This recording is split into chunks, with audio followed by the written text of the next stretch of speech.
Hi, my name's Carolee from the Yoga Lunchbox, and today I'm here with Daniel Scott, who lives in the San Francisco area in the States. I'm in LA now. Oh, you've moved. Okay, good. I'm glad you corrected me. He's in LA now. Daniel is one of the awesome teachers who is coming to Wanderlust 2015 in both New Zealand and Australia.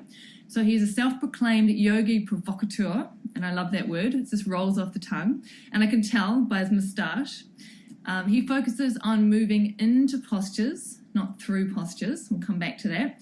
And he's a globally renowned Ashtanga Vinyasa teacher and an Acroyoga teacher.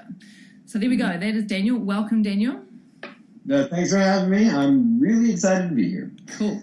So let's find out a little bit about you before we talk about Wanderlust. I like to do research on my interview subjects, and I didn't find out that much about you. You were a tough nut to crack as such. So I have no idea really when you started yoga or how you got into teaching or all of those things. So let's start at the beginning. When and how did you start yoga? Oh boy. Yeah. So like many heterosexual male athletes living in their mid-20s, I started yoga because of a girl. Not gonna lie about it. I had done some yoga before. I swam competitively for about 16 years, and then after I swam, I ran and I biked, and I actually was a Pilates instructor for a bit. And then during that time, I was teaching and training in Pilates. I started seeing a girl who was like, "Hey, you want to take a yoga class?" And I was like, "Oh yeah, let's do yoga. I take yoga all the time. No problem, let's do it. I know a great one." And I did know a good teacher, but I hadn't really taken the class much because it was at the studio that I was working at. And we took the class, and I liked it, and I kept going back, and I kept going back, and I kept going back, and the funny thing is, when that relationship ended, it was a really big deal because it wasn't really my choice, but it was a really good thing that happened. And when it did, it sort of gave me a swift kick in the butt, like, hey, you should do what you want to do. And that was just go deeper down the rabbit hole. So since you've been doing yoga, so what traditions have you studied in, or with which teachers? Or you said you're an Ashtanga Vinyasa teacher, so I'm guessing you've done some Ashtanga? So, well, my first real love of yoga started as an Ashtanga practitioner. I was doing a Mysore practice for about 3 years. And when I did my first teacher training, I was living in India, in Goa at the time. I was taking classes at a studio called Brahmani Yoga, which is teacher's name is Julie Martin. And I did their first training there. It was actually with, I think, an Australia. Her name is Rachel Hull. She's an Ayurvedic Vinyasa instructor. She's actually based out of Australia or Bali at this point. So I started with her, but kept going back for the Ashtanga, which was at the studio, and then I studied with Julie. So I actually have almost 1,000 hours in Ashtanga Vinyasa and this Ayurvedic Vinyasa flow, which all kind of comes down to it's just yoga. Yeah. I taught yoga. But all of that was sort of in line to become an Acroyoga certified teacher, which at the time I was in the 4th teacher training, and now I think there's been over at least 15 or 16 now, but I was in the 4th one. It was one of the first ones that actually required you have a yoga certification. So I was so in love with that practice that I started doing all the things necessary in order to become an Acroyoga teacher, which is now pretty much my main focus as I travel around. Yeah. So what was it about Acroyoga that really grabbed you? Oh, man. Have you ever really let yourself, truly trust someone? Have you ever, really, because, if you're like a human, you're probably some level of a control freak, right? So I think what really grabbed me was, one, the ability to allow myself to let go, which is a weird thing. It's like an actual skill to allow myself not just to move, but to be moved, which is huge. And it keeps getting more and more interesting every day. The second thing was I was able to do things in the first class that I thought I would never be able to do. Not that I was sitting around dreaming that I could do a really good handstand or allow someone to pick me up or even pick someone up, but just things I didn't know I wanted to do. I was able to start doing them, which, on the outside is a really flashy aspect of the practice, which is the balancing and the this and the that. But what was really the grab was the substance, the thing, the stuff you feel when you create the space, that trust, that emotional ability to really connect with not just a partner, but with yourself, and then see what amazing possibilities. Acroyoga is a beautiful focus. When you're ordinarily doing yoga, your whole awareness is on your internal experience. But and I haven't really, I've done it, I've never really done Acroyoga, dabbled briefly, but I'm guessing in Acroyoga, right? You have to be focusing on the other person to a degree as well, so you're going to have split focus. So yeah, well, I mean, partner yoga certainly is a parable for all relationships in life as a result of that. Yeah. I mean, there's a lot of awareness going out. You have to be like, okay, what is my partner experiencing? And then, well, I'm experiencing this, and there's this kind of sometimes a disconnect because, well, what you feel and what they feel are completely different. Mm-hmm. If you look at it from a different perspective, which is the way I sort of approach it, I call it the yoga of trust. It's not so much how to trust, although you will certainly learn that. It's more about learning how to trust what you got going on from the outside in. So from skin deep, you got that more or less, I don't want to say under control, but the ability to control. Like I can move my arms, I can move my legs, I can find alignment, I can find strength, I can do flexibility. It's an ongoing process, but we are able to control these things to some degree. Mm-hmm. Now, if you're given a series of movements or opportunities to connect the dots, so to speak, of those movements, asana practice, pranayama, from a typical yoga perspective, you gain trust in what you can and cannot do yet. So when you do that in tandem with someone else doing the same thing, in the beginning just normal asana practice or normal weight sharing or counterbalance, the moment you realize that you can do something and it's fairly easy, and you see someone else go through that same process, also doing it fairly easily and also having fun, well, why not? The next logical progression is to extend past the outside in and go actually from the inside out and extend that line from shoulder to elbow to wrist, maybe to another elbow to another shoulder, maybe to be able to share your weight with them. Going slowly, technically. Everyone always wants to go fast. But going slow enough that you're able actually to trust not just yourself and not just the other person's trust of themselves, but trust the shape that you're creating. Sounds like the ultimate union, because you're actually going beyond the bounds of your skin and into the other person so that the two of you are becoming one. Yes. Like, I agree. I will also that's what I'm seeing, No, well, it's true, but I will also say there's a lot of opportunity for people to attach meaning and to create all sorts of really wonderful associations with how they process yoga and how they process life. I went from being I'm not your esoteric type of teacher. I'm kind of like a nerd. Actually, I am a nerd, and I love the science of movement. So for me, the connection becomes how I can create a shared reality. I can co-create something with another movement scientist and do things that, again, never thought I could do. Yes, I have had such amazing experiences because of this, and like the community that builds up around it so quickly. It's so welcoming, it's so warm, and it's so lovely, and there's space for everyone who wants to practice. But for me personally, I love just creating the opportunity and then letting people attach what they want to it. So yes, greater purpose, all that stuff, it's there. Plus more, it's just fun and it's exciting and it's great for your body and it's a really nice workout and it's a great way to meet people and it's a great way to understand who you are and it's a great way to realize that yoga does not always have to happen in a studio, on a mat, anywhere. Anything. So yoga then is never done Acroyoga. Awesome. It can look pretty intimidating. It's like I'm going to be upside down, twirled around, this and that. Oh my God, there's no way. I'm too heavy. I'm too this. I'm too that. I'm not strong enough. Not flexible enough. What do you say to those people? So come on down. Let's try it. I say do what you can, leave what you don't.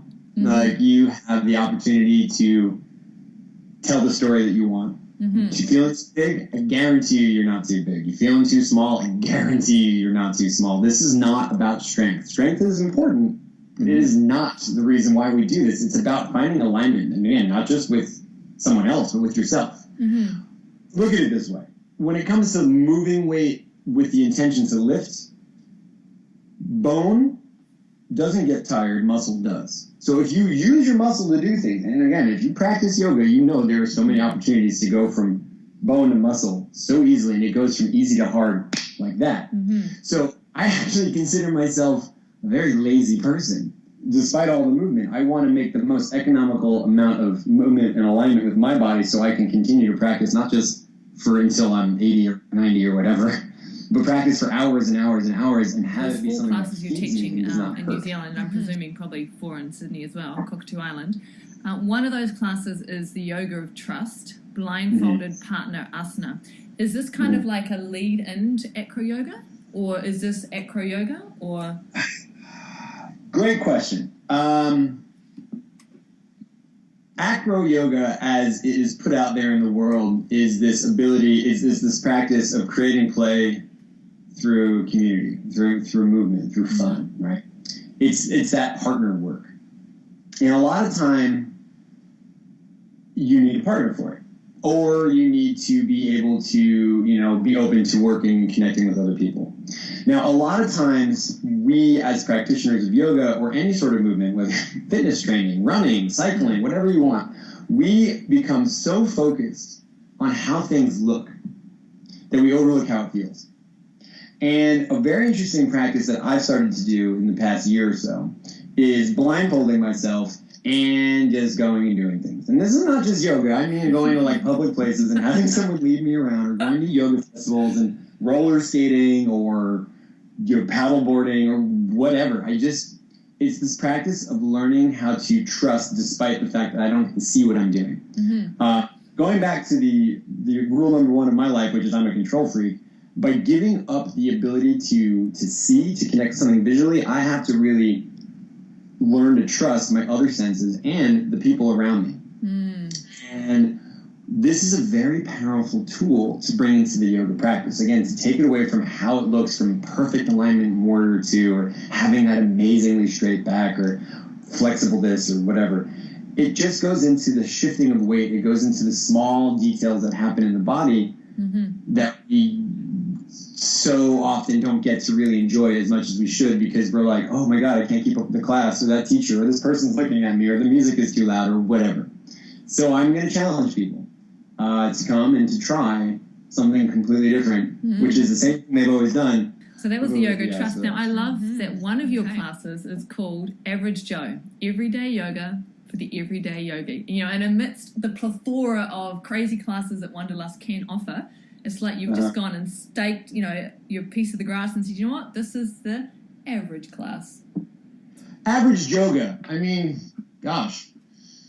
It's really, because, okay, it's sort of, it's an interesting market. Anyone who's ever gone to a yoga class, you'll find it's mostly women and a lot of very flexible people and lots of colorful clothing and like people who do what they do, and it is completely hard for someone who is like a sweaty, inflexible first-timer to come and feel absolutely comfortable. Because even a beginner's class, and you've been there, it's like, okay, I'll hold crow for 30 seconds. You can't do it. You'll figure it out. Well, I'm sorry. Like, you know what? I don't always want to teach to yogis. I don't think yogis need to do yoga. It's people who don't do yoga who need to do yoga. So by creating a class that we will more or less do the same thing we do in a yoga class, minus all of the bells and whistles of that soft breath, like that focus on the talking like this. Like to have a class when you meet someone like at a bar and you talk to them the same way as you would in the yoga class. I'm not trying to attract people who need to do yoga. Who need to do a great yoga class because they do yoga all the time. I want their boyfriends, their girlfriends, their parents. I want that naysayer who says nay because their body doesn't feel right because they can never get into a convincing triangle pose without crying. Not everyone's built the same way. Family member or a partner who's reluctantly coming just to check it out. Your Average Joe class is the one to send them to, isn't it? I also think it's going to be good for people who have more advanced practice because it will force you to not rely on your ego as the biggest muscle in your body. The class will still work on all of the major muscle groups. It will be a lovely yoga class, except it will not be taught from the perspective of what you're doing. Mm-hmm. I would like you to be able to not go to the, there's something my friends and I say is that you should, it's a little bit risque to say, but basically the idea is you should bend where you're inflexible and be strong where you're flexible. Mm-hmm. That when you're a very flexible person, the last thing you really need to work on is flexibility. It's strength. Mm-hmm. It's just patience. If you're a very strong, inflexible person, you shouldn't work on your strength. You need to work on softening. Yeah. Again, this is patience. So a lot of times when a person who feels they're advanced because they can do all the poses goes to continue to go down that crazy path of trying to have an arms race and be the most flashy, yoga, the 17 vinyasas in one class with all the push-ups and coming into handstand. When you slow that person down, those are the people who get the biggest, oh my gosh, it feels really good to be here. I'm not trying to leave. Moving you into a posture instead of through it. Mm-hmm. So let's talk about that a little bit. You kind of just explained what it is, but what is that sense of moving into rather than through? I used to go to a lot of classes when I lived in New York City. The first 10 years of my adult life, I moved there, and that's sort of where I started doing yoga. And I gotta say, as a guy who started doing yoga, not from a background of dancing, or not from the heart space, it was somewhere else, not from a place of like going for the spirituality of it. Like I just wanted something else to do, and then eventually it got me. But there's so often that possibility for a yoga class to become this slow, like dance thing. That while pretty and useful in certain situations, man, I just want to get into Warrior 2 and feel it for 5 breaths, just 5 of them before you take me somewhere else. And if you are racing me through it, I'm just not going to try to keep up with you. If I'm struggling to keep up, because I'm still enjoying where I'm at, and maybe I don't need to be where you're taking me. Mm-hmm. So instead of having the distraction of like, step your right foot forward and take your shoulders back and hop down this and do that, it gets you into a posture, and then the posture begins once you really set the feet and the hips above the shoulder, this, that, and that. Before you find the alignment, take a breath, and then begin. Are you moving? Are you being moved? It's your choice. Sometimes, and sometimes, I don't feel like, both sides. I'm not flexible enough. This will build flexibility. I'm not strong enough. This will build strength. I'm too heavy. I'm too light. I'm too small. I'm too fat. I'm too this and too that. Well, that's your story. I'd like to see if we can create a story that fits that, not just excludes that. Mm-hmm. Generally, the people who are the biggest sort of naysayers end up being the most enthusiastic. I get that now. Yeah. Yeah. Have you ever been down to New Zealand? This will be my first time going anywhere on that side of the planet. Mm-hmm. I'm very, very, very. I'm traveling as a teacher for the better part of the decade now, and I just haven't made it over there. So this is going to be really a big experience for me. So what do you know about, can you give me one thing that you know about Australia first? Like when you think Australia, what springs to mind? And just be honest. As an American, Paul Hogan, Crocodile Dundee, yeah. I got to do it. You got to see it. I mean, I got to that was my first real experience of that, and I know it's silly, but heck, what do you think about when you think of America? Oh, the landscapes. There's so many. I've spent time in the States, so it's different, right? It's different. Yeah. Well, what I'm really excited about is there is a wonderful storied history of the countryside, of the indigenous people, of the different cities having such real cultural and ethnic flavor. I'm really excited. I'm a big fan of street art, and there's a lot of really good street art coming out of Australia. And in New Zealand, it's just, they're both beautiful countries. I'm excited to go to a glacier, and then a volcano, and then just like a clear water lake, and then go to a beach, and then all these things within, a few hours. That's true. So what is the first thing, because I didn't get to ask you, what's the first thing that comes to mind when you think of New Zealand? Oh, man. Because I'm such a pop culture person, I think of Lord of the Rings and The Hobbit. Cool. It's a curious question to ask people. That's awesome. All right, one final question. What are you most looking forward to about the entire Wanderlust experience?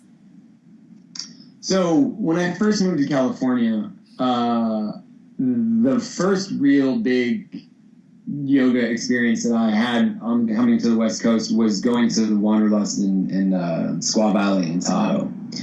And this was 4 years ago, and I just loved it. It was so good. It's an amazing community. I've seen the festival really grow from something fairly small to now this worldwide force of power of yogic expansion and journey that I've gone back every year, and it's been almost a vacation for me because I work so hard and I travel so much to be able to go and be a participant, not so much an observer, but a participant and then a contributor. Like, this is that third step that I'm so excited to be able to really go and not only share what I love to do, but with a community that I've never, ever experienced, that hasn't experienced me. And to bring a lot of that energy from where Wanderlust really started to where it's going, like to be able to pack a bag and share with the new. Fantastic. I'm just going to bring the energy and pass it humbly off. I mean, it's just teaching is a gift for me because I'm the student. I learn from every class that I get to share. But to do this in a festival environment where people are so open, and I'm presuming that yoga is a fairly newish thing for New Zealand and Australia. In that this is like the first multi-day festival that they're doing, at least Wanderlust. Is that correct? It's the first multi-day festival Wanderlust is done down here. Right. So, I mean, surprisingly enough, one of America's biggest exports is yoga. It's so true. I guess I'm honored that I get to come as an ambassador of just someone who's been doing it enough that I can be like, hey, check this out. I know these things. You want to try them? It's great. Awesome. Ta-da. Cool. Well, I'm sure both New Zealand and Australia are stoked that you're coming down. And if people want to sign up for your classes, I'm guessing they need to do it pretty fast because I know that some of those classes are filling up. So if they want to experience any of your things, they need to get in on there. I will also be doing a selection of workshops around both New Zealand and Australia from mid-January to mid-February to up until Wanderlust. So if people are interested in maybe dropping in, might even come towards you. Awesome. I can send you that information. My website, danielscottyoga.com, facebook.com/danielscottyoga. It's all there. But you can always catch me at Wanderlust, and I will be most happy to give people high fives. Awesome. Thank you so much, Daniel. Thank you very much.